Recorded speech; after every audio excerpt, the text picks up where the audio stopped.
First year, कैसे हो आप लोग। आज आप पढ़ने वाले हो एक नया चैप्टर, ठीक है। उसका आज हम करेंगे इंट्रोडक्शन और कुछ 2-3 जो छोटे छोटे टॉपिक शुरू में दिए हुए हैं वो भी आज ही कवर कर लेंगे इसी वीडियो में। तो सबसे पहले आ जाते हैं इंट्रोडक्शन टू फ्लूइड डायनेमिक्स। अब फ्लूइड डायनेमिक्स क्या है? तो बच्चों फ्लूइड डायनेमिक्स में बेसिकली एक ब्रांच है फिजिक्स की, फ्लूइड मैकेनिक्स, ठीक है। Fluid mechanics. अब मैकेनिक्स का तो आपको पता ही है, मैकेनिक्स क्या होती है। मैकेनिक्स होती है फिजिक्स की वो ब्रांच जिसके अंदर आप चीज़ों की मोशन को देखते हो, ठीक है। अब जिस तरह मैकेनिक्स होती है उसकी होती है काइनेमेटिक्स और डायनेमिक्स, ठीक है। इसी तरह फ्लूइड मैकेनिक्स के अंदर हम क्या करते हैं, हम पढ़ते हैं फ्लूइड्स की बिहेवियर को, और इसके अंदर भी इसकी होती है दो ब्रांचेस, ठीक है। एक हो जाती है फ्लूइड स्टैटिस्टिक्स, स्टैटिक फ्लूइड भी कह सकते हैं इसको,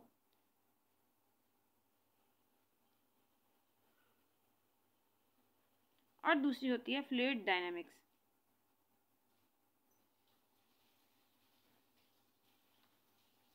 फ्लूइड डायनामिक्स। अब फ्लूइड स्टैटिक्स में हम क्या पढ़ते हैं, फ्लूइड यानी ये तो आपकी बुक में है ही नहीं, ठीक है। आपकी बुक में है सिर्फ फ्लूइड डायनामिक्स, ये सिर्फ इंट्रोडक्शन के लिए है कि इसमें हम क्या क्या पढ़ते हैं, इसके अंदर हम क्या क्या पढ़ते हैं। तो बच्चों जैसे नाम से जाहिर हो रहा है स्टैटिक फ्लूइड, इसका मतलब है कि इसके अंदर हम तब फ्लूइड का पढ़ते हैं जब वो रेस्ट पे होता है। स्टडी ऑफ फ्लूइड या study of properties of fluid, study of properties of fluid at rest, ठीक है। अब रेस्ट का कब होगा, विद रिस्पेक्ट टू कंटेनर, यानी जिस कंटेनर के अंदर आपने फ्लूइड को डाला हुआ है वो जब रेस्ट पे हो। कैसे कि देखो, अगर आपने एक जो टंकर है वो लिया हुआ है, ठीक है, उसके अंदर आपने फ्लूइड को डाला हुआ है और वो टंकर को उठा के आपने कैन को उठाकर किसी गाड़ी में रख दिया। अब गाड़ी चल रही है लेकिन आपका जो फ्लूइड होगा वो स्टैटिक ही होगा। क्यों? क्योंकि वो with respect to wall of container क्या है, रेस्ट पे है। तो यहाँ पर रेस्ट भी आपको पता होना चाहिए कि with respect to walls of container, walls of container, ठीक है। तो इसके अंदर लॉ ऑफ फ्लोटेशन वगैरह, यानी ये चीज़ें आपके सिलेबस में नहीं है। आपके सिलेबस में है सिर्फ और सिर्फ इतना पार्ट, फ्लूइड डायनेमिक्स। तो इसमें क्या पढ़ते हैं हम, study of properties of fluid at motion. तो यहाँ पर हम क्या लिख सकते हैं, study of properties of fluid at rest. Okay, तो इसके अंदर जो हमने पढ़ना है उसके अंदर हमने पढ़ना है ड्रैग फोर्स, ठीक है, equation of continuity, Bernoulli's equation पढ़नी है। इसके अलावा भी बहुत सारी चीज़ें आपने पढ़नी है, ठीक है। बर्नौलीज इक्वेशन के आगे जो एप्लीकेशंस होंगे वो भी आप पढ़ोगे। यानी मेन आपका जो, यानी अगर कहा जाए इन शॉर्ट कि आपके बुक में जो जितना भी फ्लूइड आप पढ़ोगे वो फ्लो कर रहा होगा।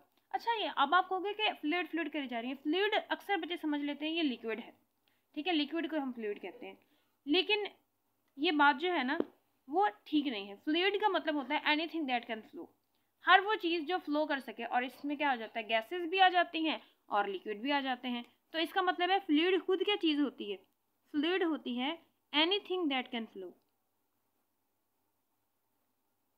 Anything that can flow, right. तो कोई भी चीज़, चाहे वो एयर है, यानी गैसेस और फ्लूइड, लिक्विड, इसमें दोनों ही आ जाते हैं। तो फ्लूइड डायनामिक्स जो होते हैं ना बेटा, यानी लिक्विड्स जो फ्लो कर रहे होते हैं, फ्लूइड जो फ्लो कर रहे होते हैं, उनके मैकेनिक्स को पढ़ना बहुत मुश्किल होता है, काफ़ी कॉम्प्लिकेटेड होता है। तो इन सारी जो चीज़ें होती हैं ना, इन सबको आसान हम बना सकते हैं कुछ अजम्पशंस करके, ठीक है। अब वो अजम्पशन क्या होती हैं, सबसे पहले अजम्पशन तो आप ये करते हो कि आप इसमें कंसीडर करते हो आइडियल फ्लूइड, ठीक है। आइडियल फ्लूइड अब क्या होता है, तो बच्चों आइडियल फ्लूइड की ना कुछ कैरेक्टरिस्टिक्स होती हैं, ठीक है। सबसे पहली कैरेक्टरिस्टिक्स तो इसकी ये होती है कि ये इनकम्प्रेसिबल होता है, इनकम्प्रेसिबल।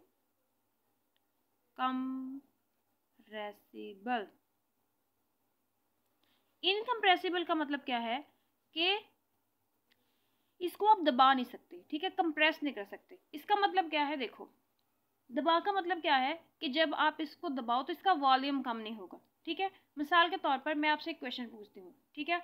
आप ना किसी शॉपर जो होता है ना, शॉपर, उसके अंदर पानी भर लो, ठीक है। अगर आप शॉपर को उसको गिरा लगा लो और जब आप उसको दबाना शुरू करोगे ना, तो वो पानी जो होगा वो कम नहीं होगा, ठीक है। लेकिन जो गैसेस होती हैं आप उनको इजीली कंप्रेस कर सकते हो, जैसे ही आप उसको दबाते हो तो उनका वॉल्यूम जो होता है वो कम हो जाता है। अब गैसेस जो होती हैं वो कंप्रेस की होती हैं। बेसिकली क्या होता है कि अगर इस कंटेनर में ये गैस के मॉलिक्यूल हैं तो इनके दरमियान में स्पेसेस जो होती हैं ना वो बहुत ज़्यादा होती हैं। तो जैसे ही हम इसको कंप्रेस करते हैं तो क्या होता है कि इसके मॉलिक्यूल्स जो होते हैं ना वो एक दूसरे के पास पास आ जाते हैं और इनका वॉल्यूम जो होता है वो कम हो जाता है। लेकिन लिक्विड जो होते हैं ना बेटा, लिक्विड के अंदर क्या होता है कि जब हम उनके जो मॉलिक्यूल्स होते हैं ना उनके दरमियान में जो स्पेसेस होते हैं वो बहुत कम होती हैं। तो जब हम उस पर प्रेशर लगाते हैं तो वो उनका वॉल्यूम भी कम नहीं होता। तो यहाँ से इनकम्प्रेसिबल का तो मतलब आपको समझ आ गया। इनकम्प्रेसिबल का मतलब है कि इसका वॉल्यूम जो है वो चेंज ना हो। क्या आ जाएगा? No change in volume, in volume. अब देखो मैथ तो इसका वैसे ही चेंज नहीं हो सकता, किसी भी चीज़ का मैथ आप कंप्रेस करके चेंज नहीं करा सकते, वॉल्यूम भी चेंज नहीं हो रहा। तो इसका मतलब क्या होगा, अब आपको पता है कि डेंसिटी क्या होती है। डेंसिटी होती है बेसिकली, डेंसिटी होती है मास पर यूनिट वॉल्यूम, ठीक है। अब मास भी चेंज नहीं हो रहा, वॉल्यूम भी चेंज नहीं हो रही, तो इसका मतलब है कि इनकम्प्रेसिबल फ्लूइड वो होता है जिसकी डेंसिटी भी चेंज ना हो, ठीक है। यानी क्या आएगा? नो चेंज इन डेंसिटी, ठीक है। अब ये इसकी पहली कैरेक्टरिस्टिक्स हो गई आइडियल फ्लूइड की।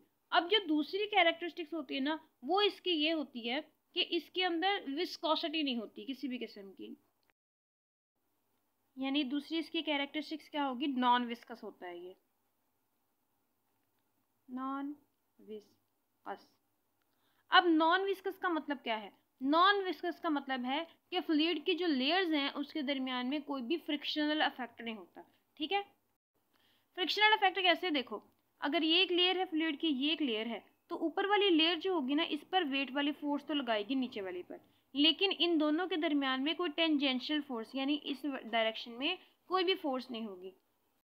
तो यानी हम यहाँ पे क्या लिख सकते हैं? No friction between layers. Okay, तो ये हो गया आपके पास आइडियल फ्लूइड की दो कैरेक्टरिस्टिक्स, ठीक है। यानी हमने जितने भी इसके अंदर लॉज पढ़ने हैं, जितने भी एक्सपेरिमेंट्स करने हैं और जितने भी अजम्पशन यानी जितने भी थ्योरीज पढ़नी है उसके अंदर हम एक तो ये कंसीडर कर लेते हैं कि आपका जो फ्लूइड है वो क्या है? यानी आइडियल है, यानी इनकम्प्रेसिबल है और नॉन विस्कस है। जैसे विस्कस जो होता है ना इसको हम गाढ़ेपन से भी क्या करते हैं भला, लेते हैं। जैसे हनी जो होता है, हनी जो होता है वो ज़्यादा गाढ़ा होता है, तो इसका मतलब है कि उसकी दो लेयर्स जो होती हैं ना उनके दरमियान में फ्रिक्शनल इफेक्ट जो होता है वो ज़्यादा होता है, और जो वाटर होता है वो कम गाढ़ा होता है। तो इसका मतलब है कि वाटर जो होता है वो उसकी जो दो लेयर्स हैं उनके दरमियान में फ्रिक्शनल इफेक्ट जो होगा वो कम होगा, इसी वजह से वो पतला पतला है, गाढ़ा नहीं है, विस्कस नहीं है, नॉन विस्कस है। तो इसका मतलब है जो हनी है वो कम आइडियल है और जो वाटर है वो ज़्यादा आइडियल है, ठीक है। अब ये हो गया आपका आइडियल फ्लूइड। अब आगे हम देखते हैं कि जो मोशन होती है फ्लूइड की वो किस तरह की होती है, उसमें भी हम कुछ अजम्पशंस करते हैं, ठीक है, अपनी कैलकुलेशंस को आसान बनाने के लिए। जिस मोशन को आप कंसीडर करते हो ना, आप समझते हो वो है स्टीडी फ्लो, स्टीडी फ्लो, ठीक है। यानी अच्छा, दो तरह की मोशन होती है फ्लूइड की, स्टेडी और टर्बुलेंट, ठीक है। तो हम दोनों को ही डिस्कस कर लेते हैं। Turbulent flow, okay. अब ये स्टेडी फ्लो और टर्बुलेंट फ्लो में क्या फ़र्क होता है, ठीक है, उसको समझने के लिए ना हम क्या करते हैं कि एक ना लेते हैं पाइप, ठीक है, जिसमें आप घर में यूज़ करते हो पाइप के लिए। समझो यहाँ पर आपका ये पाइप है, ठीक है, ये वाला। तो यहाँ पर कोई पॉइंट था, ठीक है, पार्टिकल जब यहाँ पर आया तो उसकी वेलोसिटी की डायरेक्शन थी ये v1, ठीक है। थोड़ी देर के बाद वो यहाँ पर आया तो उसकी वेलोसिटी की डायरेक्शन थी v2। तो क्या होगा कि ये आगे चला गया, तो उसके बाद जो अगला पार्टिकल इस पॉइंट पर आएगा तो उसकी वेलोसिटी भी यहाँ पर v1 होगी, और उसके बाद इस पॉइंट के बाद वो इस पॉइंट पर जाएगा, यहाँ पर उसकी वेलोसिटी होगी v2। अब इससे आपको क्या पता चलता है? इससे आपको पता चलता है एक तो जो पार्टिकल्स होते हैं ना एक दूसरे के बाद आने वाले, वो क्या करते हैं, स्ट्रीमलाइन फ्लो की बात हो रही है, वो एक ही पाथ को फॉलो करते हैं, ठीक है। यानी जिस पाथ से पहले वाला पार्टिकल गुजरा उसी पाथ से दूसरे वाला पार्टिकल गुजरता है, उसी पाथ से तीसरे वाला, उसी पाथ से चौथा वाला, ठीक है। अब यहाँ से वेलोसिटी की पता क्या होती है, वेलोसिटी की डायरेक्शन भी होती है, मैग्नीट्यूड भी होती है। तो यहाँ से आपको पता चलता है कि जो यहाँ पर पार्टिकल आएगा उसकी डायरेक्शन भी ये होगी, यहाँ पर वेलोसिटी की मैग्नीट्यूड भी यही होगी, स्पीड भी यही होगी, डायरेक्शन भी यही होगी। उसके बाद वो यहाँ पर जाएगा तो यहाँ पर उसकी स्पीड भी वही होगी और जो पीछे वाले पार्टिकल की थी और डायरेक्शन भी वही होगी, ठीक है। एक बात तो आपको ये पता चल गई। दूसरी बात, स्टेडी फ्लो से बच्चों को लगता है कि अगर ये स्टेडी है तो मतलब एक जैसा है, तो इसका मतलब है कि पूरे पाइप के अंदर सब पार्टिकल्स की वेलोसिटी एक जितनी रहती है। ऐसा नहीं है, एक पॉइंट पर यानी यहाँ पर जितने भी पार्टिकल आएंगे इस पॉइंट पर उनकी वेलोसिटी v1 होगी। हो सकता है आगे जाके चेंज हो जाए, लेकिन आगे जाके भी सबकी बराबर ही तब्दील होगी। तो स्टेडी फ्लो क्या होता है, एक ऐसा फ्लो जिसके अंदर हर पार्टिकल जो है वो अगले वाले की पिछले वाले के पाथ को फॉलो करता है, ठीक है। तो स्टेडी फ्लो क्या होता है, एवरी पार्टिकल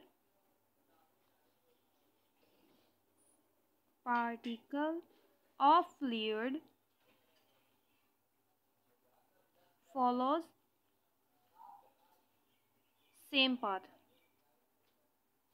ठीक है। एक तो ये हो गया। दूसरी बात आप क्या कर सकते हो, in steady flow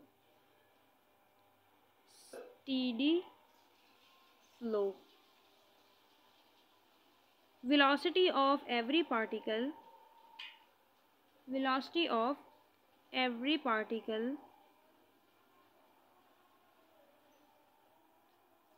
at specific point is same,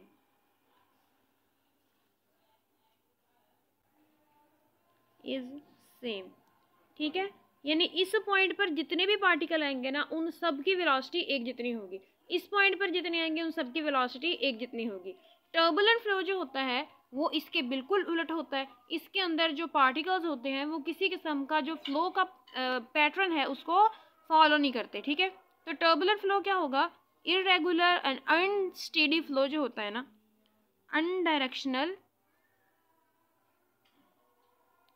या इररेगुलर लिख लो, चलो आप जो आपकी बुक में है वही लिख लेते हैं, इररेगुलर और अनस्टेडी फ्लो ऑफ फ्लूइड, ठीक है। यानी अगर इस पॉइंट पर कोई फर्क नहीं पड़ता कि कहाँ पर उसकी वेलोसिटी क्या थी, यानी हर पार्टिकल की अपनी वेलोसिटी होगी, अपनी डायरेक्शन होगी, ठीक है, हर पॉइंट पर। तो देखो बेटा एक चीज़ और कि अगर आपको ये स्ट्रीमलाइन दी हुई, ठीक है, अगर ये स्ट्रीमलाइन आपको दी हुई है, ठीक है, कि इसके इर्द गिर्द आपके यानी इस लाइन पर आपके पार्टिकल्स जो हैं वो मूव कर रहे हैं, तो अगर आपको इस पॉइंट पर वेलोसिटी चाहिए तो आप क्या करोगे, यहाँ पर टेंजेंट ड्रॉ कर लो, यहाँ पर टेंजेंट ड्रॉ कर लो, ठीक है। यहाँ पर चाहिए तो यहाँ पर टेंजेंट ड्रॉ कर लो, ठीक है। तो यहाँ से आपको वेलोसिटी का पता चल जाएगा, यानी ये पार्टिकल की वेलोसिटी होगी, ये वेलोसिटी होगी, ये वेलोसिटी होगी, ठीक है। अब यहाँ पर हो गया, लेकिन क्या ये दो स्ट्रीम लाइन्स एक दूसरे को यानी इंटरसेक्ट कर सकती है? कि ऐसा हो सकता है कि ये एक स्ट्रीम लाइन इधर को आ रही है, दूसरी स्ट्रीम लाइन चलो इधर को आ गई, तो बच्चे ये कभी भी इंटरसेक्ट नहीं कर सकती। अब इंटरसेक्ट क्यों नहीं कर सकती? क्योंकि अगर आपने यहाँ पर स्पीड देखनी हो कि स्पीड की डायरेक्शन क्या है, तो क्या होगी कि अगर आप इसके लिए देखोगे तो टेंजेंट इस डायरेक्शन में होगा, इस लाइन के लिए देखोगे तो टेंजेंट इस डायरेक्शन में होगा। तो जिस पॉइंट पर इंटरसेक्ट किया है वहाँ पर मोर देन 2 डायरेक्शंस आ सकती हैं, जो पॉसिबल ही नहीं है। तो इसीलिए हम कहते हैं कि दो स्ट्रीम लाइन्स जो होते हैं वो एक दूसरे को कभी भी कट आउट नहीं करती, कभी भी इंटरसेक्ट नहीं करती, ठीक है। तो बच्चों अब जो छोटा सा टॉपिक आपने पढ़ना है वो है viscous drag and Stokes law. Viscous drag क्या होती है, इससे पहले आपका फ्रिक्शन का जो आपने पढ़ा हुआ है कॉन्सेप्ट, पहले आप उसको रिमाइंड करो कि क्या होता है। आपने पढ़ा है कि जब भी मोशन होती है तो एक फ्रिक्शनल फोर्स होती है जो आपकी मोशन को क्या करती है, अपोज करती है, ठीक है, ये जब आप मूव कर रहे होते हो। तो उसी तरह जब फ्लूइड के अंदर कोई फोर्स, कोई भी चीज़ मूव करना चाहती है तो फिर उसके ऊपर भी फ्लूइड की वजह से एक फ्रिक्शनल फोर्स, अपोजिट फोर्स लगती है, जिसको हम ड्रैग फोर्स का नाम देते हैं। तो बच्चों अब सपोज करो कि आप ना जब गाड़ी में जाते हो, ठीक है, छोटे होते हैं अभी भी, अगर आप अपना हाथ गाड़ी से बाहर निकालो तो क्या होता है कि आपको ऐसा लगता है जैसे कि फोर्स उसको, उस हाथ को पीछे की तरफ खींच रही है, पीछे की तरफ, यानी आप खुद आगे की तरफ जा रही हो और आपके हाथ पर फोर्स जो होती है वो पीछे की तरफ लगती है। अब ऐसा क्यों होता है? ठीक है, ऐसा इस वजह से होता है विस्कोसिटी की वजह से। ठीक है, जो फ्लूइड होता है उसकी विस्कोसिटी की वजह से आप पर ड्रैग फोर्स लगती है। ठीक है, अब जैसे लिक्विड जिनकी विस्कोसिटी ज़्यादा होती है वो ज़्यादा फ्रिक्शनल फोर्स ऑफर करते हैं, जबकि जिनकी विस्कोसिटी कम होती है वो कम ड्रैग फोर्स ऑफर करते हैं। जैसे अगर आप हनी के अंदर कोई चीज़ डालोगे तो वो आहिस्ता आहिस्ता नीचे जाएगी, यानी उसको फ्रिक्शनल फोर्स ज़्यादा लगेगी। लेकिन अगर आप वाटर में कोई चीज़ मूव करवाते हो तो वो जल्दी नीचे नीचे उसकी तह में चले जाती है। क्यों? क्योंकि वाटर की विस्कोसिटी जो है वो कम होती है। तो इसका मतलब क्या है कि ड्रैग फोर्स क्या होगी? बिल्कुल वैसे ही जैसे आप नॉर्मली फ्रिक्शनल फोर्स को अफेक्ट करते एक्सपीरियंस करते हो, तो ड्रैग फोर्स क्या होगी? while moving through fluid,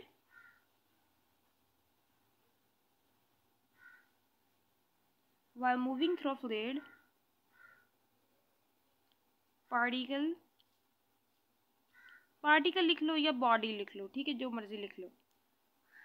body feels some opposing force, ठीक है, और उसी फोर्स को आप ड्रैग फोर्स कहते हो।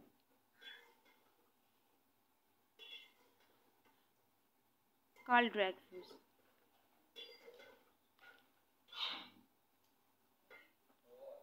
ठीक है, और ये फोर्स जो होती है वो स्पीड के डायरेक्टली प्रोपोर्शनल होती है। कैसे? कि अगर आप आहिस्ता आहिस्ता चल रहे हो, ठीक है, तो आपका हाथ जो होता है वो पीछे की तरफ, उस पर फोर्स नहीं लगती। लेकिन जैसे ही आप गाड़ी में बैठते हो और अपना हाथ बाहर निकालते हो, वैसे परपेंडिकुलर करते हो अपने बॉडी के, तो फिर उसके ऊपर ज़्यादा फोर्स लगती है। इसका मतलब ये है कि जैसे जैसे आपकी स्पीड बढ़ती है वैसे वैसे ड्रैग फोर्स जो होती है उसकी मैग्नीट्यूड भी बढ़ने लगती है। ठीक है, इसी ड्रैग फोर्स को कैलकुलेट करने के लिए स्टोक्स जो था उसने अपना ला दिया, और वो ला जो है उसकी इक्वेशन है 6πε0 RV। ठीक है, अब यहाँ पर ये होती है, F होती है ड्रैग फोर्स, ये 6π कांस्टेंट है, ये जो ईटा है ये होता है coefficients of viscosity, coefficient of viscosity. अगर आप सारी चीज़ें कांस्टेंट रखो, ठीक है, रेडियस भी कांस्टेंट है, यही है, सिर्फ आप मटेरियल चेंज कर दो, यानी ये क्या है, मटेरियल पे डिपेंड करता है ना। हर मटेरियल जो होता है, हर फ्लूइड जो होता है उसकी विस्कोसिटी डिफरेंट होगी। अगर ये तो वैसे ही कांस्टेंट है, अगर आप पार्टिकल का साइज भी वही रखो, स्पीड भी वही रखो, बस आप उसको एक मीडियम से निकाल कर, चलो वैक्यूम से निकाल कर किसी मीडियम में ले जाते हो, तो क्या होगा कि ये डायरेक्टली प्रोपोर्शनल है कोएफिशिएंट ऑफ विस्कोसिटी का। तो इसका मतलब है जिस फ्लूइड की विस्कोसिटी ज़्यादा होगी उसके अंदर लगने वाले ड्रैग फोर्स भी ज़्यादा होगी। जिसकी विस्कोसिटी कम होगी वो आप पर ड्रैग फोर्स भी कम लगाएगा। ठीक है, और अगर आपने कोएफिशिएंट ऑफ विस्कोसिटी निकालना हो किसी बॉडी का, अगर आपको, यानी कोई पार्टिकल है वो मूव कर रहा है, उसका रेडियस आपको पता है, ठीक है, अब ये देखो रेडियस है ना, तो इसका मतलब सर्कुलर पार्टिकल के लिए है ये। तो अगर उसका रेडियस आपको पता है, जिस वेलोसिटी के साथ वो नीचे आ रहा है फ्लूइड के अंदर उसका पता है, तो आप कोएफिशिएंट ऑफ विस्कोसिटी कैसे निकाल सकते हो? आप इसको निकाल सकते हो ऐसे, F, ये सारी चीज़ें नीचे आके डिवाइड हो जाएंगी, 6π और साथ में R और V इक्वल टू ईटा, इसको कहते हैं ईटा। अब जो एमडी कैट में क्वेश्चन आया हुआ है ना 2015 में, वहाँ से आपसे पूछा हुआ है कि डायमेंशंस बताइए, यानी 2015 में एमडी कैट में आपसे ये क्वेश्चन पूछा हुआ है, क्या भला के इसके डायमेंशंस बताइए। पहले हम इसकी यूनिट्स निकाल लेते हैं। फोर्स का होता है न्यूटन, ये हो गया 6π, ये तो कांस्टेंट है ना। रेडियस का होता है मीटर और इसका होता है मीटर पर सेकंड वेलोसिटी का। ठीक है, तो ये कांस्टेंट है, ये रिमूव हो जाएगा। ये न्यूटन होता है किलोग्राम मीटर पर सेकंड स्क्वायर के। ठीक है,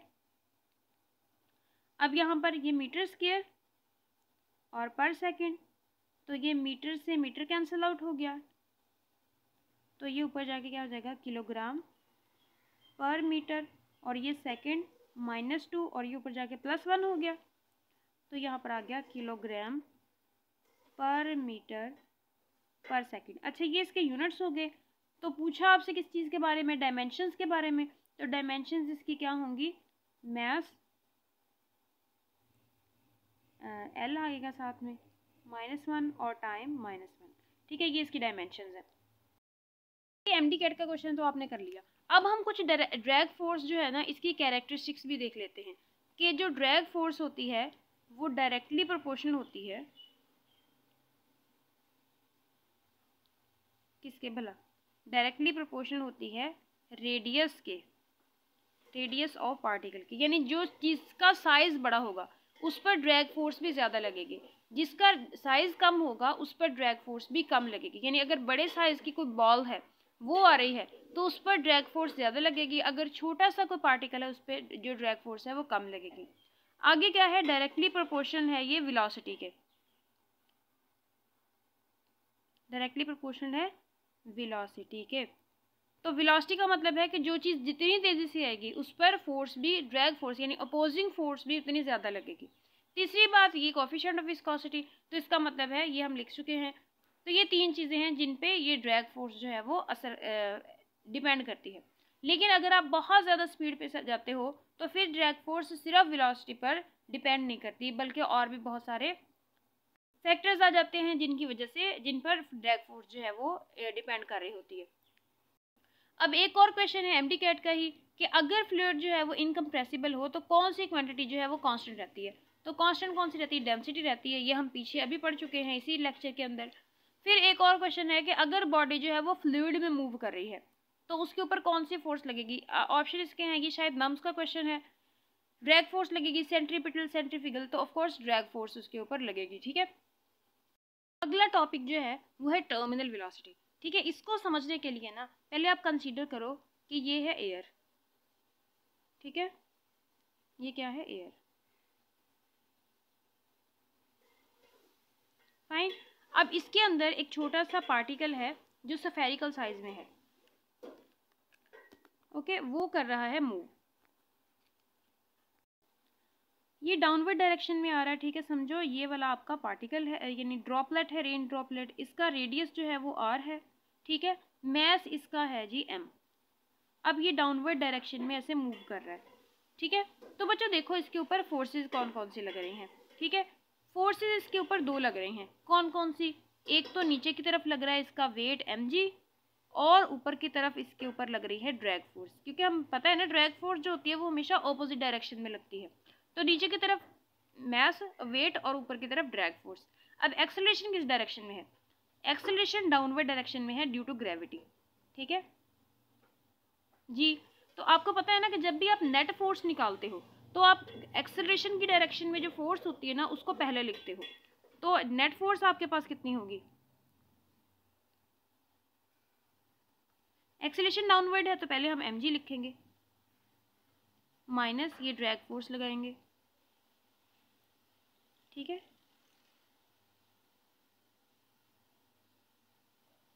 सही है। तो अब जैसे जैसे बॉडी, आपको ये भी पता है कि जैसे जैसे वो नीचे की तरफ आ रहा है उसकी एक्सेलरेशन जो है वो बढ़ रही है, यानी नीचे की तरफ आ रहा है तो वेलोसिटी बढ़ रही है क्योंकि ग्रेविटी डाउनवर्ड है ना। तो जैसे जैसे बॉडी डाउनवर्ड डायरेक्शन में आता है, अब देखो एक्सेलरेशन डाउनवर्ड, बॉडी की मोशन भी डाउनवर्ड, तो जैसे जैसे ये नीचे आएगी उसकी वेलोसिटी बढ़ती जाएगी, ठीक है, बढ़ती जाएगी ना। अब आपने अभी पीछे पढ़ा है कि ड्रैग फोर्स जो होती है ना, इसको एफ डी लिख लेते हैं, वो डायरेक्टली प्रोपोर्शनल होता है वेलोसिटी के। तो जैसे जैसे वो डाउनवर्ड आएगा ड्रैग फोर्स भी बढ़ती जाएगी, सही है। अब पहले तो वो किस वजह से नीचे आ रहा है, पहले वो अपने वेट की वजह से नीचे आ रहा है, वेट की वजह से नीचे आ रहा है, आ रहा है, आ रहा है, ड्रैग फोर्स भी इस पर लग रही है। लेकिन जैसे जैसे वो नीचे की तरफ आ रहा है उसकी वेलोसिटी बढ़ रही है, ड्रैग फोर्स बढ़ रही है, तो ऊपर वाली फोर्स, अपवर्ड फोर्स भी बढ़ रही है। वेट उसका कांस्टेंट है, वेट तो उसका चेंज नहीं ना हो रहा, वेट तो उसका सेम ही रहेगा।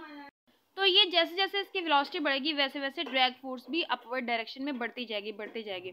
अब क्या होगा, अब एक ऐसी सिचुएशन आएगी कि वेट नीचे की तरफ है, ड्रैग फोर्स इसको ऊपर की तरफ खींच रही है, ठीक है। अब वेट कांस्टेंट है, वेट पहले ज़्यादा था, ड्रैग फोर्स कम थी। अब क्या हो रहा है कि वेट कांस्टेंट है लेकिन ड्रैग फोर्स बढ़ती जा रही है, बढ़ती जा रही है, बढ़ती जा रही है। एक टाइम ऐसा आएगा कि आपकी जो ड्रैग फोर्स होगी वो आपके वेट के बराबर हो जाएगी, ठीक है, ड्रैग फोर्स बराबर हो जाएगी वेट के। अब वेट कितना है उसका, mg। ड्रैग फोर्स का फार्मूला आपने भी निकाला 6 पाई ईटा आर वी। और यहाँ पर देखो जब वो बराबर हो जाएगा ना वेट और ड्रैग फोर्स, ठीक है, नीचे की तरफ ऊपर वाली और नीचे वाली फोर्स बराबर हो गई, तो अब जब आपकी वेलोसिटी नीचे की यानी इस पार्टिकल की जो वेलोसिटी आएगी ना वो बिल्कुल यूनिफॉर्म हो जाएगी। क्यों? क्योंकि ये वाली एक्सेलरेशन की वजह से वेलोसिटी बढ़ रही थी और ये वाली एक्सेलरेशन खत्म हो गई है क्योंकि इसने बैलेंस कर दिया है। तो अब क्या होगा कि वेलोसिटी जो होगी वो यूनिफॉर्म हो जाएगी क्योंकि ड्रैग फोर्स ने आपके वेट को क्या कर दिया है, बैलेंस कर दिया है। तो अब जो वेलोसिटी यूनिफॉर्म होगी ना उसको हम कहते हैं टर्मिनल वेलोसिटी, ठीक है। अब इसको हम वीटी बोल देते हैं, ठीक है। तो अब आपने टर्मिनल वेलोसिटी निकालनी है तो सारी चीज़ों को उठा के इधर ले जाओ, mg/6 pi eta v is equal to V terminal, ठीक है। अब चूंकि आपका जो पार्टिकल है ना वो किस कैसा है, स्फेरिकल फॉर्म में है, ठीक है, स्फेरिकल फॉर्म में है। स्फेरिकल फॉर्म का वॉल्यूम कितना होता है भला, 4/3 पाई आर क्यूब, यही होता है ना। और मैस आपने रखा हुआ है m, ठीक है, मैस इसका कितना है m। तो इसकी डेंसिटी कितनी हो जाएगी इसकी, तो डेंसिटी आपको पता है किसके बराबर होती है, डेंसिटी बराबर होती है मैस पर यूनिट वॉल्यूम, ठीक है। तो ये डेंसिटी इधर आके मल्टीप्लाई हो जाएगी, ठीक है। मैस निकालना है ना आपने, यहाँ पर m का वाली टर्म है तो ये डेंसिटी आपके पास हो जाएगी, ये रॉ होती है, वॉल्यूम आपके पास है 4/3 पाई आर क्यूब और ये हो गया मैस। तो इसी वैल्यू को उठाकर आपने क्या करना है, यहाँ पर लगा देना है। जब आप यहाँ पर लगाओगे तो ये आपके पास आ जाएगा रॉ 4/3 पाई आर क्यूब साथ में g 6 pi eta v is equal to V terminal. अब देखो जो कैंसिल आउट होते हैं उनको कैंसिल आउट कर दो, जैसे ये पाई से पाई गया और ये आर से ये आर गया, तो पीछे आपके पास बच गया 4/3 रॉ, चलो ये जी लिख लो, रॉ आर स्क्वायर बाय 6 ईटा। अब और भी जो कैंसिल आउट होते हैं जैसे 2 बार 2 3 बार, तो ये आपके पास वीटी आ जाएगा क्या भला 2g rho R square over 3 बार 9 और ईटा। अब यहाँ से आपको एक चीज़ मिल रही है बेटा, देखो ये भी कांस्टेंट, ये भी कांस्टेंट, ये भी कांस्टेंट, ये दोनों भी कांस्टेंट। तो यहाँ पर आपके पास वी टर्मिनल सिर्फ एक ही चीज़ पर डिपेंड करती है और वो है रेडियस का स्क्वायर। इसका मतलब ये है कि अगर आप यहाँ पर रेडियस जो है वो डबल कर दो तो टर्मिनल वेलोसिटी भी डबल हो जाएगी। अब इसी को हम देखते हैं क्वेश्चंस में ताकि आपको और ज़्यादा अच्छे से क्लियर हो जाए। कैसे भला, देखो समझो पहले आपकी जो वेलोसिटी थी यानी टर्मिनल वेलोसिटी थी वो वी थी, रेडियस आर था, ठीक है। अब आपने क्या किया कि जो रेडियस जो है ना उसको बढ़ाकर 2r कर दिया, रेडियस आपका यानी r प्राइम जो है वो 2r हो गया। तो अब आपने वी टर्मिनल फाइंड करनी है कि इस पर क्या असर पड़ता है, यानी अगली वी टर्मिनल। तो देखो वी टर्मिनल का फार्मूला तो आपके पास है ही, वी टर्मिनल यानी टर्मिनल वेलोसिटी कितनी होगी 2g rho R square by 9 eta, ठीक है, यही है। अब आर की जगह पे आपने क्या लगा देना 2r, क्योंकि कुछ भी चेंज नहीं किया आपने, मटेरियल भी वही है, सिर्फ रेडियस जो है वो डबल कर दिया है आपने अपने स्फेरिकल ड्रॉपलेट का। तो 2g रॉ बाय 9 ईटा और यहाँ पर क्या हो गया 2 यानी ये r प्राइम लेना है ना तो 2r का स्क्वायर, तो ये 2 बार 4, तो यहाँ पर वी टर्मिनल आपके पास कितना हो जाएगा 2g रॉ ओवर 9 ईटा 4r स्क्वायर। अब ये 4 को उठा के बाहर ले जाओ तो 2g रॉ ओवर 9 ईटा r स्क्वायर, ठीक है। तो ये वी टर्मिनल प्राइम आपके पास कितना हो गया 4 और ये आपके पास पुरानी टर्मिनल वेलोसिटी है ना, तो इसका मतलब है कि जब आपने रेडियस को डबल किया तो आपके पास वी टर्मिनल 4 हो गई, यानी स्क्वायर पे ये डिपेंड करता है। तो इसका मतलब है कि अगर वो पहले 3 मीटर पर सेकंड से थी तो अब वो 9 मीटर पर सेकंड से मूव करेगी। अगर वो पहले 4 से कर रही थी तो अब वो 16 से करेगी। यानी इनके दरमियान में स्केयर का रिलेशन है, किसी चीज़ पे डिपेंड नहीं करता। अगर आप सारी चीज़ें कांस्टेंट रखो, सिर्फ आप रेडियस चेंज कर दो तो आपकी टर्मिनल वेलोसिटी भी चेंज हो जाती है। तो बच्चों ये था आपका आज का लेक्चर। मिलते हैं अगले लेक्चर में, तब तक के लिए आप अपना ख्याल रखना। अल्लाह हाफिज़।